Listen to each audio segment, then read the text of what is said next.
جیسا کہ حضرت مسیح موعود علیہ الصلوۃ والسلام نے فرمایا ہے، بعض اوقات انسان سمجھتا ہے کہ اب کوئی صورت مخلصی کی نہیں ہے، یعنی ایسی صورت جو انسانوں کے دائرۂ اختیار میں ہو، تب لا تقنطوا من رحمت اللہ کی آواز آتی ہے، اور وہ ینشروا رحمت کا نظارہ ایک عاجز انسان دیکھتا ہے۔ بس یہ ہمارا فرض ہے کہ اپنے دن اور رات دعاؤں میں صرف کریں، خاص طور پر ان جلسہ کے دنوں میں جلسے پر آئے ہوئے جو لوگ ہیں، جو شامل ہو رہے ہیں، اپنے قادیان میں قیام کے ہر لمحے کو دعاؤں میں ڈھال دیں۔ خاص طور پر پاکستان سے آئے ہوئے احمدی یاد رکھیں کہ جیسا کہ اللہ تعالیٰ فرماتا ہے کہ اس کی رحمت سے گمراہوں کے علاوہ کوئی مایوس نہیں ہوتا۔ بس یہ مایوسی غیروں کا کام ہے، ہم تو گمراہوں میں شامل نہیں، ہم تو مہدی آخر زمان کے ماننے والے ہیں۔ ہمیں تو اللہ تعالیٰ نے اس مسیح و مہدی کے ذریعے سے اندھیروں سے روشنی کی طرف نکالا ہے، ہمیں تو گمراہی میں بھٹکنے کے بجائے صراط مستقیم پر چلنا سکھایا ہے۔ اللہ تعالیٰ کے فضل سے عموماً احمدی اس حقیقت کو جانتے ہیں، تبھی تو ایمان کی مضبوطی کے ساتھ تکالیف بھی برداشت کر لیتے ہیں، تبھی تو اللہ تعالیٰ کی رضا کی خاطر ان تکالیف کو جو انہیں مخالفین احمدیت پہنچاتے ہیں ان کی کچھ بھی پرواہ نہیں کرتے، تبھی تو اپنے شہداء کو بغیر جزا فضا کے باوقار طریقے سے دفنانے کے بعد، ان کی تدفین کرنے کے بعد دعائیں کرتے ہوئے اپنے گھروں کو لوٹتے ہیں، اور پھر اپنے آنسو صرف اور صرف خدا کے آگے بہاتے ہیں۔ لیکن بعض اکا تکا کوئی پریشان بھی ہو جاتے ہیں، جو اچھا بھلا دین کا علم رکھنے والے بھی ہیں اور جماعت کے کام کرنے والے بھی ہیں، بعض کہہ دیتے ہیں، بعض مجھے لکھ بھی دیتے ہیں کہ یہ سختیوں کے دن لمبے ہوتے جا رہے ہیں، کل یا پرسوں کی باتیں ہوتی تھیں، یہ کل یا پرسوں تو ختم ہی نہیں ہو رہی۔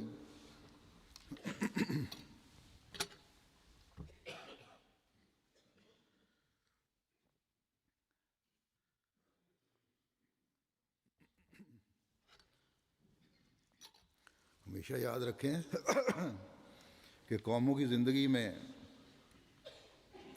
دنوں کی کوئی اہمیت نہیں ہوتی، قوموں کی عمر میں چند سال کی بھی کوئی اہمیت نہیں ہوتی۔ ترقی کرنے والی قومیں صرف ایک محاذ کو نہیں دیکھتی، ایک ہی طرف ان کی نظر نہیں ہوتی، ان کی نظر قوم کی مجموعی ترقی پر ہوتی ہے۔ اللہ تعالیٰ کے فضل سے پاکستان کے سخت حالات کے بعد جماعت کی ترقی کی رفتار کئی گنا بڑھ چکی ہے،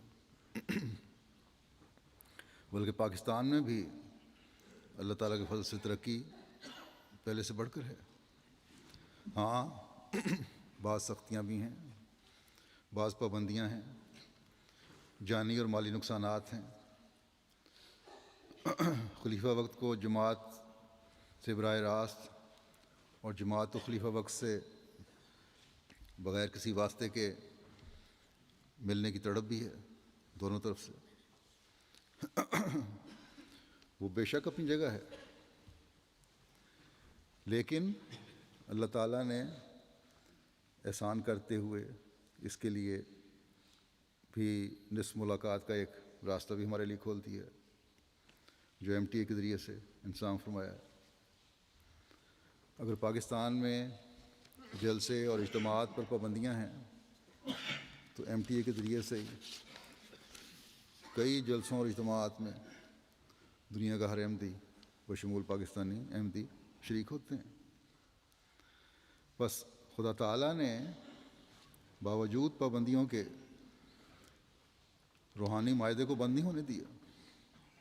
بس جب اللہ تعالیٰ کے اتنے احسانات ہیں تو کبھی بھی کسی وقت بھی کسی کے دل میں بھی مایوسی کے خیالات نہیں آنے چاہیے، بلکہ ان دنوں میں اہل روا کو بھی اور اہل پاکستان کو بھی اپنی بے چینیوں کو خدا تعالیٰ کے حضور جھکتے ہوئے دعاؤں میں بدل لینا چاہیے، دعاؤں میں ڈھال لینا چاہیے۔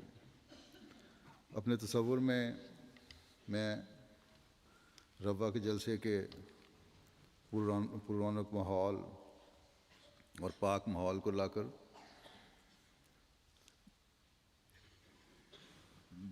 غور کرتا ہوں، خدا تعالیٰ کی تقدیر کو، جو احمدیت کی فتح کی تقدیر ہے، اس پر غور کرتا ہوں، اور یہی ہر احمدی کا کام ہے۔ وہ تقدیر جو آن حضرت صلی اللہ علیہ وسلم کو، آن حضرت صلی اللہ علیہ وسلم کے دین کو دنیا پر غالب کرنے کی تقدیر ہے،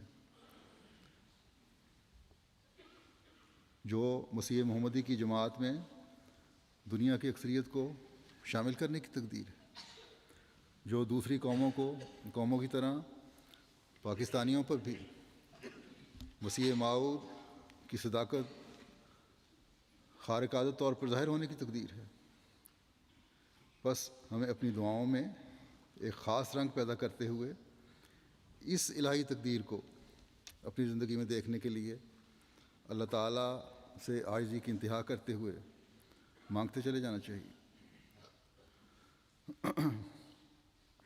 روا کی رونق اور پاک ماحول سے میرے تصور میں روا کی سڑکوں پر جلسہ گاہ جاتے اور آتے ہوئے لوگوں کے اوپر رش بھی آتا ہے، لیکن مجال نہیں کہ اس رش میں کہیں دھکم پیل ہو رہی ہو۔ مردوں عورتوں کو خود بھی احساس ہوتا تھا، اور اگر کہیں ذرا سی کوئی بات ہو بھی گئی تو اطفال اور خدام جو ڈیوٹی پر ہوتے تھے، جو راستے کی ڈیوٹی پہ رہنمائی کرنے کے لیے کھڑے ہوتے تھے، ان کو توجہ دلا دیتے تھے، اور توجہ دلانے پر فوراً اپنے اپنے راستے پر ہر کوئی چلتا تھا۔ ایک مسلسل دھارا چل رہا ہوتا تھا لوگوں کا، ایک جس طرح ایک پانی کا بہاؤ ہوتا ہے، ایک ندی میں پانی بہہ رہی ہے، اس طرح لوگ جلسہ گاہ کی طرف جا رہے ہوتے تھے اور اسی طرح واپس آ رہے ہوتے تھے ختم ہونے پر۔ ایک طرف مرد ہوتے تھے سڑک کے تو دوسری طرف عورتیں ہوتی تھیں۔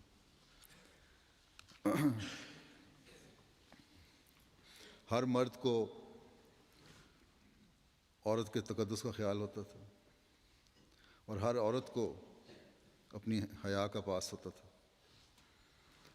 سوال ہی نہیں پیدا ہوتا تھا کہ مرد اور عورت ایک دوسرے کا راستہ کاٹ رہے ہوں یا کوئی ٹکراؤ کی صورت پیدا ہو جائے۔ پردے کی پابندی اور غض بصر ہر طرف نظر آتا تھا۔ یہ نظارہ انسان کو مدینہ کی گلیوں میں بھی لے جاتا ہے، جب آن حضرت صلی اللہ علیہ وسلم نے فرمایا کہ عورتیں اور مرد علیحدہ راستے اختیار کریں، عورتیں ایک طرف ہو کے چلا کریں دیوار کے ساتھ،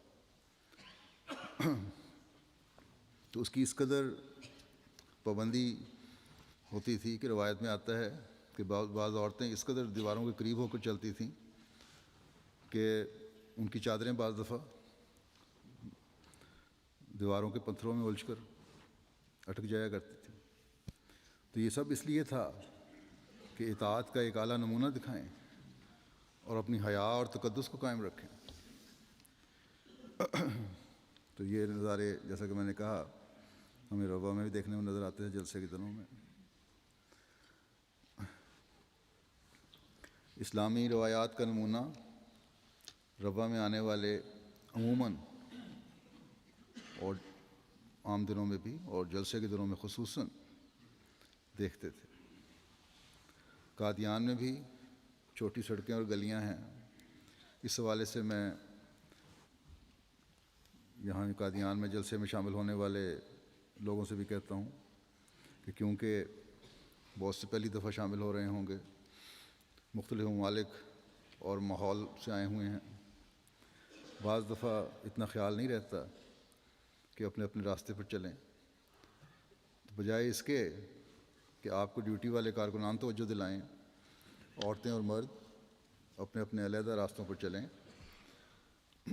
قادیان کے بارے میں تو غیروں نے بھی آج سے 80 90 یا 100 سال پہلے یہ لکھا ہوا ہے کہ وہاں اسلامی تعلیم کا یا اسلامی قدروں کا یا اسلام کا ٹھیٹھ نمونہ نظر آتا ہے۔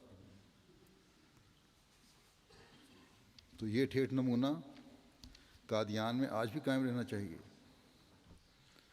جبکہ دور دور سے غیر بھی جلسے پر آئے ہوں گے۔ بس حیا اور تقدس کے اظہار اور حفاظت کے ساتھ ساتھ جلسے میں شامل ہونے والے اپنی نمازوں کی بھی خاص طور پر حفاظت کریں۔ اذان کی آواز پر ہر ایک کا رخ مسجدوں کی طرف ہونا چاہیے۔ اسی طرح جلسے کی کارروائی کے دوران بھی جلسے کو سننے کی بھرپور کوشش اور توجہ ہونی چاہیے۔ جلسہ ہی کوئی بیلا نہیں ہے، جیسا کہ حضرت مسیح موعود علیہ الصلوۃ والسلام نے فرمایا، اور وہاں اس وقت کی اطلاع کے مطابق 6-7 ہزار مہمان تو باہر سے آ چکے ہیں، اور بھی آئیں گے انشاءاللہ۔ تو ہر ایک جلسے کے تقدس کا بھی خیال رکھے، بلکہ پاکستان سے آئے ہوئے بہت سارے لوگ ہیں، ان کو اللہ تعالیٰ نے ان کو براہ راست بھی جلسے میں شامل ہو کر روحانی فائدہ اٹھانے کا موقع عطا فرمایا ہے۔ بس ایک حقیقی مومن کی طرح بھرپور فائدہ اٹھانے کی ہر ایک کو وہاں کوشش کرنی چاہیے۔ نصیحت اور ہدایت کی بات شروع ہوئی ہے تو اس طرح بھی توجہ دلا دوں کہ جلسہ میں شامل ہونے والے ہر فرد کے لیے، ہر فرد کے دل میں اور عمل میں قربانی کا بھی بھرپور اظہار نظر آنا چاہیے۔ نہ قیام گاہوں میں بد نظمی ہو، نہ کھانے کے اوقات میں بد نظمی ہو، نہ جلسہ گاہ میں داخل ہوتے ہوئے اور نکلتے وقت بد نظمی ہو۔ عموماً بد نظمی ہوتی ہے خود غرضی کی وجہ سے، اپنا حق پہلے لینے کی کوشش کرنے کی وجہ سے۔ بس اگر چھوٹی سے چھوٹی بات سے لے کر بڑی باتوں تک قربانی دکھائیں گے تو کبھی بد نظمی نہیں ہو سکتی۔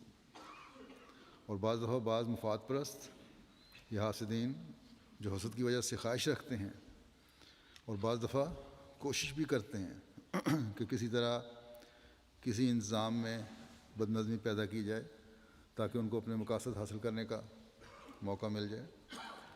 تو ہمیشہ یاد رکھیں کہ کسی احمدی کو کبھی یہ موقع ان لوگوں کی خواہش کے مطابق فراہم کرنے کا موقع نہیں، خواہش کے مطابق اس قسم کا موقع فراہم نہیں کرنا چاہیے، موقع نہیں دینا چاہیے کبھی بھی،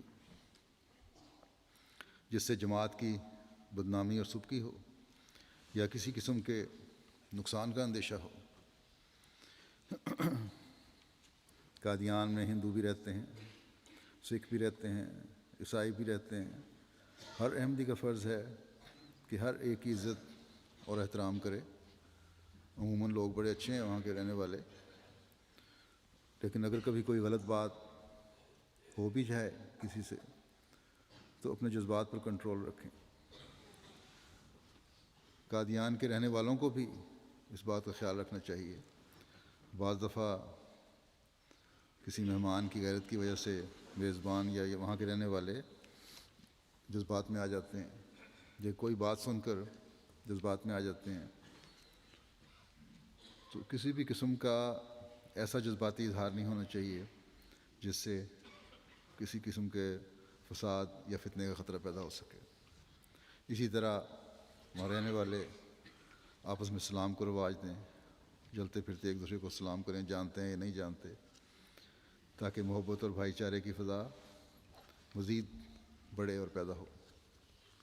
بہرحال جیسا کہ میں نے کہا، یہ جلسے کے دن جہاں پاکستان میں رہنے والے احمدیوں کے لیے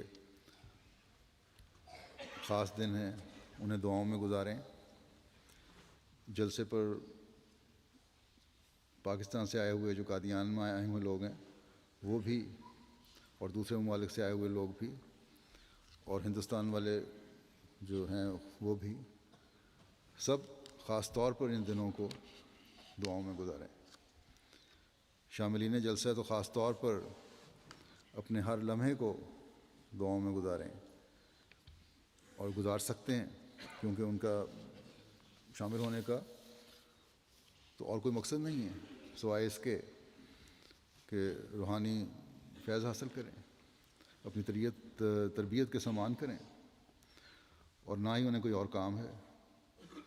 اللہ تعالیٰ نے ایک موقع پیدا کیا ہے کہ مسیح موعود کی بستی میں ایک روحانی ماحول کے تحت اتنی تعداد میں جمع کر کے آپ کو اللہ تعالیٰ کے حضور دعائیں کرنے کا موقع مل رہا ہے۔ اس سے اس کا فضل مانگیں، اس کے احسان کا شکر ادا کریں۔ پاکستان سے شامل ہونے والے خاص طور پر پاکستان میں احمدیوں کے حالات اور ملک کے حالات کے بارے میں بھی دعائیں کریں۔ یہ اللہ تعالیٰ کا احسان ہے کہ ہمیں یہ تسلی دلاتا ہے کہ ادعونی استجب لکم، مجھے پکارو میں تمہاری دعاؤں کو سنوں گا۔ اور جب ماحول میسر آ جائے تو اس سے بہتر اور کون سا ایسا موقع ہے جب ایک عاجز بندہ اللہ تعالیٰ سے مانگے۔ آج کل سب سے زیادہ اضطرار کی کیفیت پاکستان کے احمدیوں کی ہے۔ اللہ تعالیٰ فرماتا ہے کہ میں مضطر کی دعا سنتا ہوں، بس ان دنوں میں اپنے اضطرار کو اللہ تعالیٰ کے حضور آنکھ کے پانی کے ذریعے بہائیں اور اللہ تعالیٰ کے وعدوں سے حصہ پانے والے بنیں۔ اللہ فرماتا ہے کہ امن یجیب المضطر اذا دعاہ ویکشف السوء ویجعلکم خلفاء الارض االہ مع اللہ قلیل ما تذکرون۔ یا پھر وہ کون ہے جو بے قرار کی دعا قبول کرتا ہے جب وہ اسے پکارے، اور تکلیف دور کر دیتا ہے، اور تمہیں زمین کے وارث بناتا ہے۔ کیا اللہ کے ساتھ کوئی اور معبود ہے؟ بہت کم ہے جو تم نصیحت پکڑتے ہو۔